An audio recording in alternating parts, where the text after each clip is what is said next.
রেমালের প্রভাবে নদিয়া জেলার বিভিন্ন স্থানে তিল চাষে ক্ষতি হয়েছে। ঘরে ওঠার মুখে এই ফসল নষ্ট হওয়ায় দিশেহারা অবস্থা চাষিদের। কৃষ্ণনগর ১ নম্বর ব্লক এলাকার কিছু স্থানে বিঘার পর বিঘা জমিতে দেখা গেল তিল গাছ মাটিতে শুয়ে পড়েছে।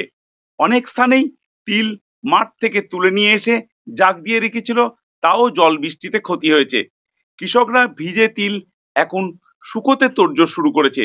একজন কৃষকের কথায়, ঝড় বৃষ্টিতে আমাদের তিলের খুব সমস্যা, নিয়ে তিল নিয়ে সমস্যায় পড়ে গেছি, খুব ক্ষতি হয়েছে।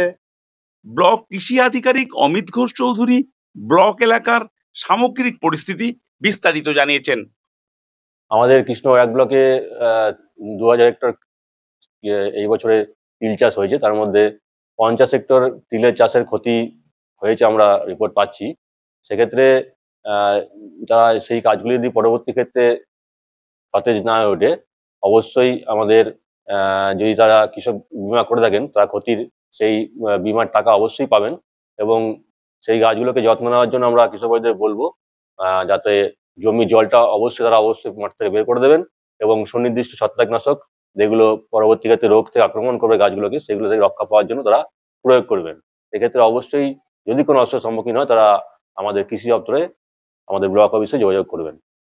অনুপম মোদক, আকাশবাণী সংবাদ, কৃষ্ণনগর, নদিয়া।